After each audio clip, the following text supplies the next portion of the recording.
Peace in from the black holes of Dakota Territory, United States of Advertising. Stan Gibilisco, back at you. All you writers out there, pay attention.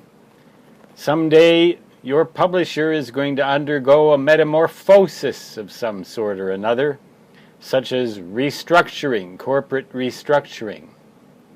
That has just occurred and is in the process of occurring this month at my publisher, McGraw-Hill. The division that I write for, Tab Books, or Tab Electronics, will remain intact, but will move from San Francisco to New York. I'm not going to get into a lot of detail about that because that's not really so important. That happens with every publishing house. I've been with them for 30 years. They have considered me, or literally called me, one of their best authors. I just got a new contract with them.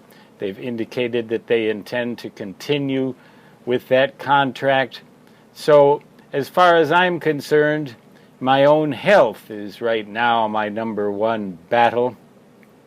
But if you're looking for a reason for anxiety, writers, this is as good a reason as any when your best editor has to leave the coop because of the reorganization.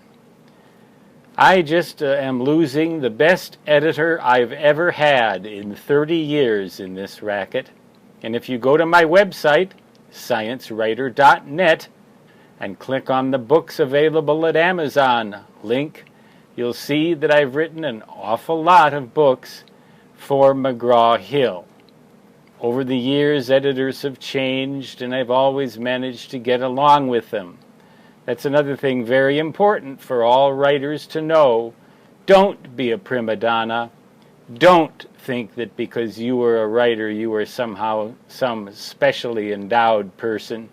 The only thing you're endowed with is the ability to translate mental gibberish into gibberish on paper or in electronic media or on YouTube.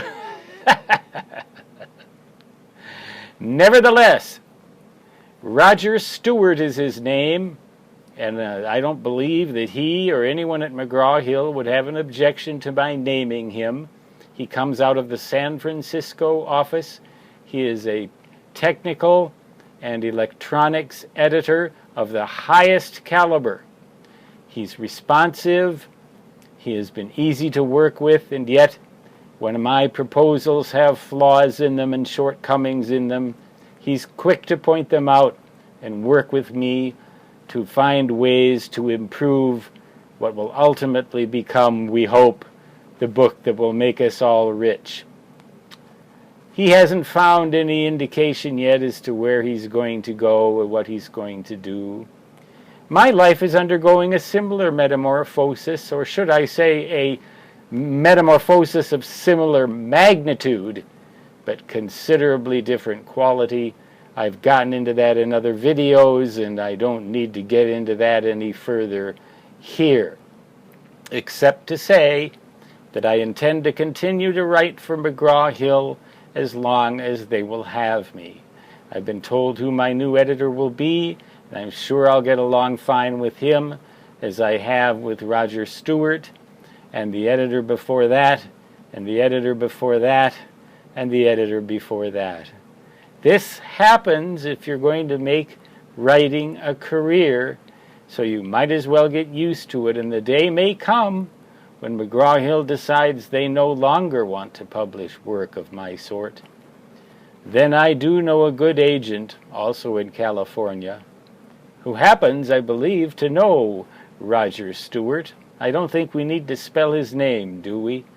Roger Stewart, editor par excellence. Bon voyage. May you find the best, and I'm sure you will, because you are the best.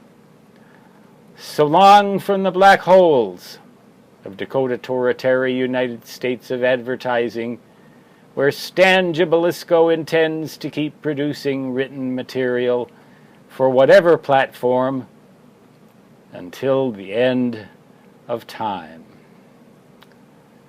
For now, though, so long and peace out.